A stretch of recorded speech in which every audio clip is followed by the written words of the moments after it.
The U.S. Air Force is obsessed with flight hours, but they're losing the race to a smarter, leaner doctrine. While the Pentagon sinks billions into bloated, centralized training, the Gripen's software-centric approach is rewriting the rules of air superiority.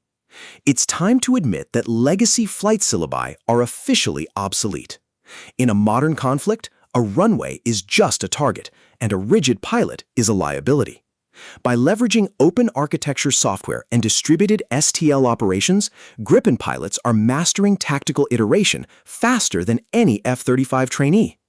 We're breaking down why software-driven sovereignty beats the traditional, hours-heavy schooling of the world's largest air force. What if I told you that more time in the cockpit is actually slowing pilots down? We are witnessing a shift where rapid software adaptation outperforms the grueling legacy training models of the United States. Discover how Gripen's agile doctrine allows smaller nations to achieve strategic dominance over traditional stealth platforms. Modern air combat is no longer decided only by who has the fastest jet, the sharpest turn, or the biggest engine. The real battle is now inside the aircraft's software. This is where the Gripen E changes the training game. Its open architecture mission system separates flight-critical software from tactical mission software, meaning new sensors, weapons, threat data, and cockpit functions can be updated much faster without rebuilding the whole aircraft system.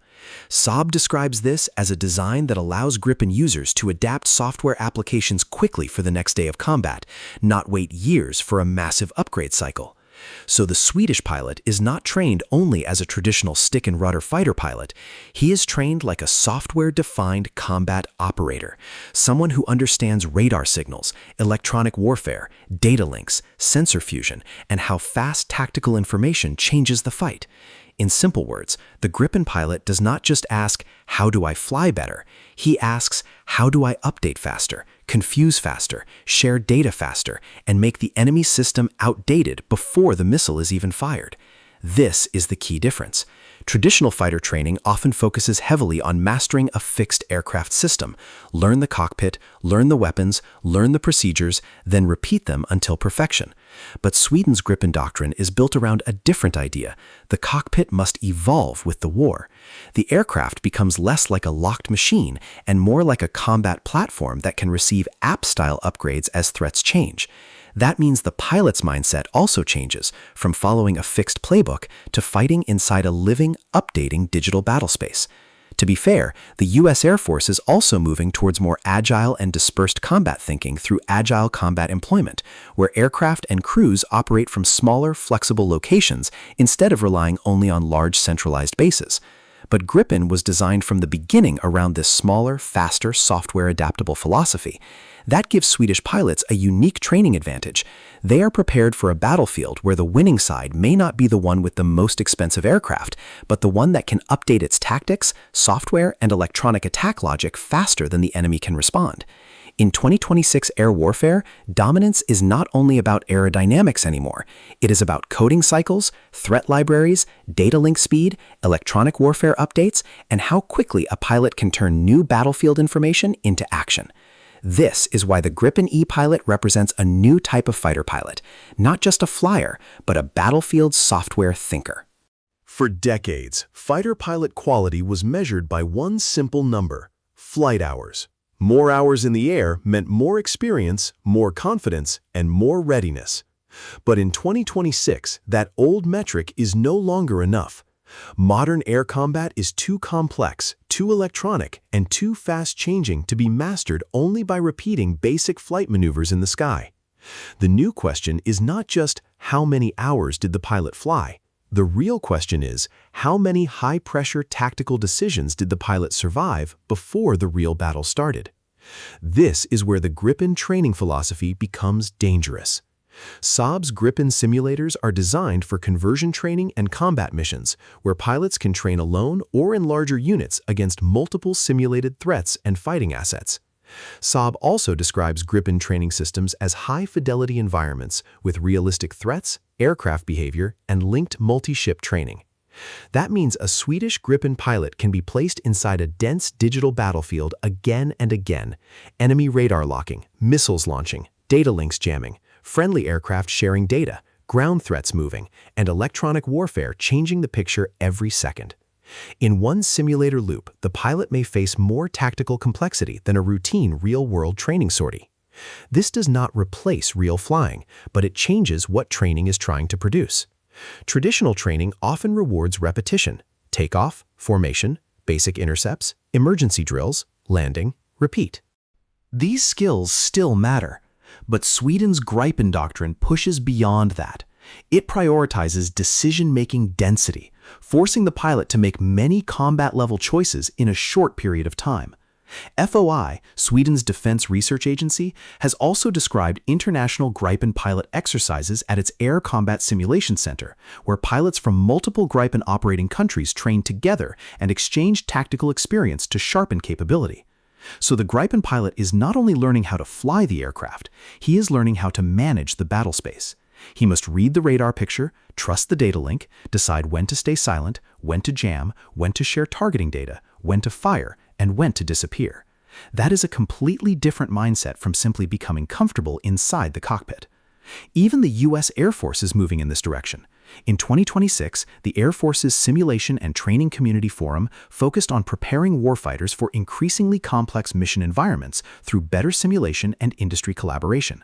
Air Force analysis has also noted that advanced simulators are gaining importance as pilot training shifts, especially when real flying hours are limited by cost, aircraft availability, and readiness pressure. But the difference is this: for Gripen, this is not just a support tool, it is part of the doctrine. The Swedish system is built around the idea that a fighter pilot must be able to iterate tactics quickly, absorb new threat data quickly, and rehearse complex electronic battles before the first missile is fired. That is why the future pilot is no longer judged only by how many hours he has flown. He is judged by how many battle spaces he has managed, how many threat pictures he has solved, and how quickly he can turn confusion into control. In 2026 warfare, the best pilot is not just the one who flies the plane better. It is the one who can command the digital battlefield faster than the enemy can understand it. The real genius of Gripen training is not only what happens in the air, it is what happens after the runway is gone. In a modern war, large air bases are no longer safe castles. They are giant fixed targets. Satellites can see them, drones can watch them, missiles can reach them. And Gripen pilots for a different kind of war. Disappear from the main base, land on a road, refuel fast, rearm fast, and launch again before the enemy can find you. Gripen was built around this mindset. Saab says the Gripen E can operate from dispersed and unprepared road bases or airstrips and can be refueled and rearmed for an air-to-air mission in around 15 minutes with limited ground crew and equipment.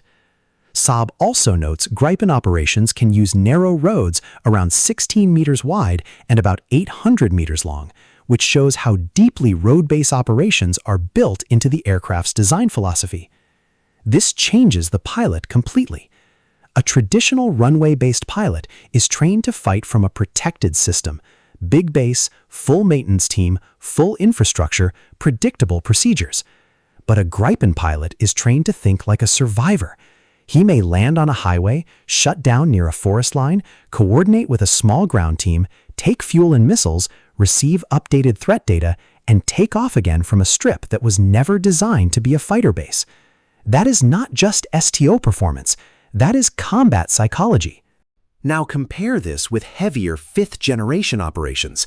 The F-35 is an extremely advanced aircraft, but its sustainment system is large, expensive, and complex. GAO reported in 2024 that projected F-35 sustainment costs had risen from $1.1 trillion in 2018 to $1.58 trillion in 2023, while reliability issues affected planned flying. Reuters also reported that U.S. F-35 availability in 2024 averaged 50%, below the Pentagon's minimum requirement, because of maintenance and sustainment problems identified by the Defense Department Inspector General. To be fair, the U.S. Air Force understands this problem.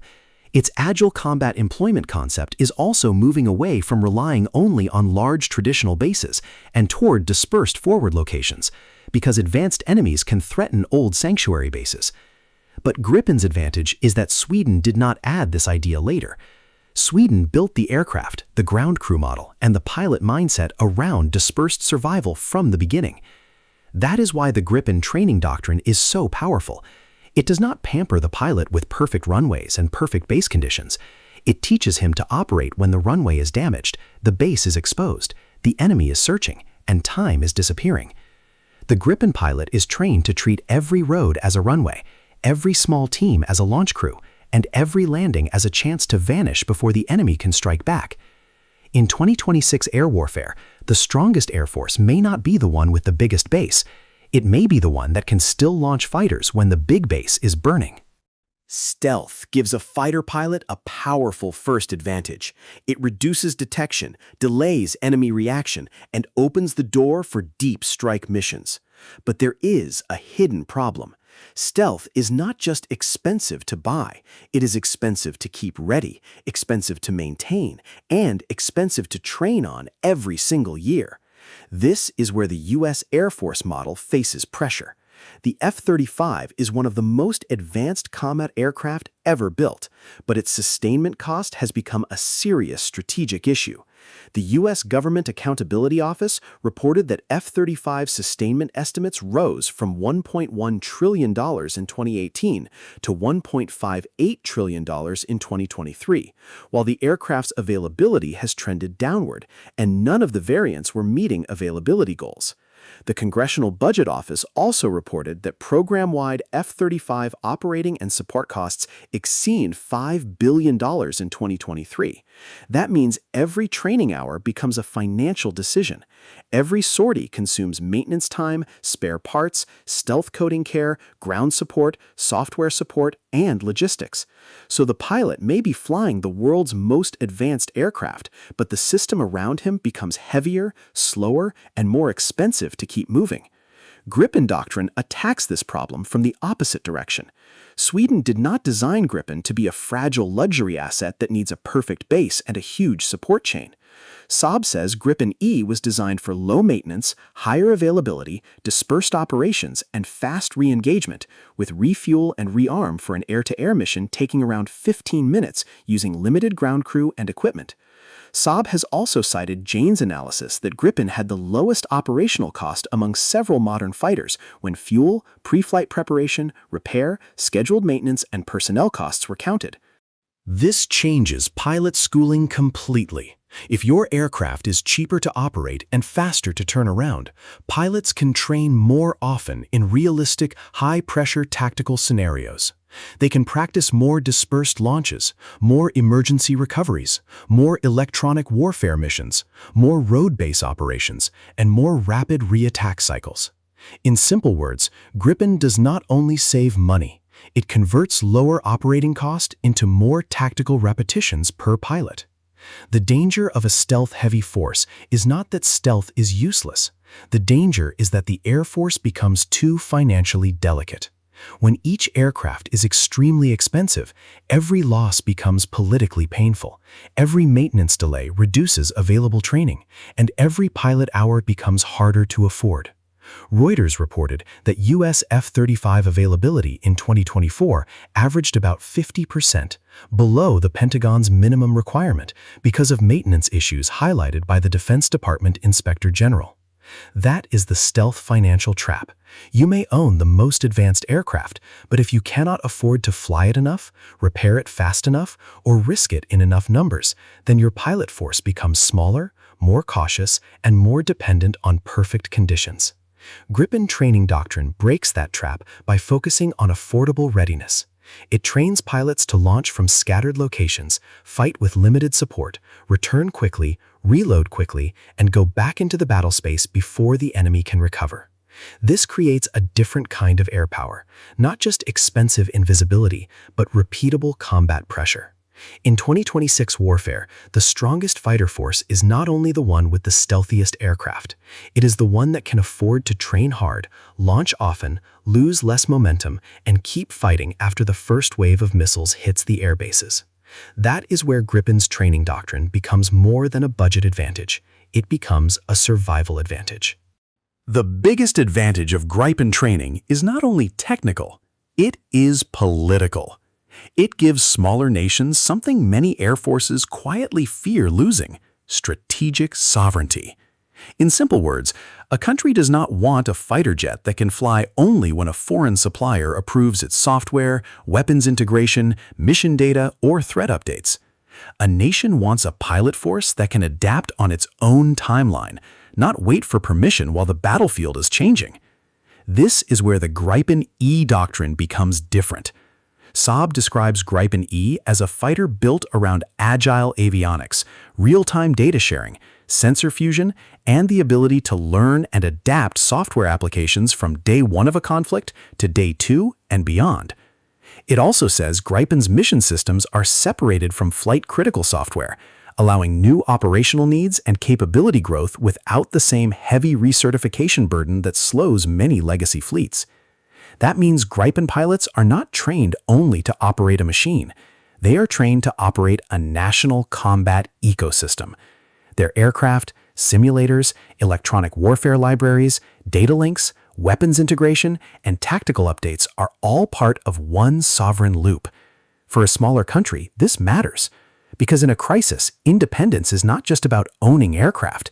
It is about controlling the software, the mission data, the threat library, and the speed of tactical change.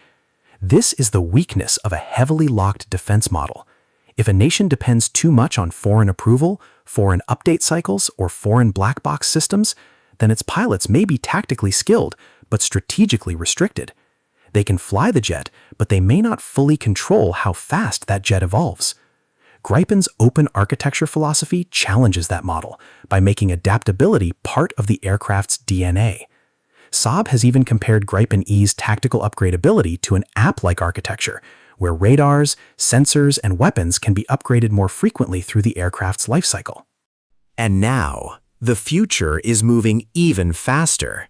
In January 2026, the U.S. Air Force Test Pilot School and Stanford researchers tested an AI co-pilot concept designed to help pilots diagnose problems, reduce workload, and respond faster in demanding flight conditions. That does not mean AI will replace pilots. It means the best future pilots will be trained with AI-assisted decision tools, advanced simulation, and faster feedback loops. So the dogfight of 2026 is no longer just aircraft versus aircraft, it is training loop versus training loop. One side may spend years waiting for the next procurement cycle, the next software block, the next upgrade approval. The other side may update its simulator scenario, threat model, electronic warfare response, and cockpit workflow in weeks or even days. That is how smaller nations can punch above their weight, not by copying superpowers, but by moving faster than them. Even the U.S. Air Force is now openly pushing towards flexibility, distributed operations, and agile combat employment. In late 2025, the Department of the Air Force said airmen would continue training outside their primary specialty to support distributed operations and agile combat employment. In February 2026, Bamboo Eagle 26-1 tested operations across dispersed locations, degraded communications, minimal infrastructure, and time-sensitive decisions with incomplete information. That proves the global trend is clear. The future belongs to air forces that are agile, decentralized, software-driven, and sovereign. The old model was simple: buy the most expensive jet, protect it on a giant base, and train pilots for controlled conditions. The new model is different. Scatter the force, shorten the update cycle, train pilots to manage the battlespace, and give the nation control over its own combat data. This is why Gripen training doctrine matters. It does not just produce pilots who can fly. It produces pilots who can adapt, survive, update, and fight inside a national defense system that remains under their own country's control. In the next era of air warfare, sovereignty will not be measured only by the flag painted on the tail.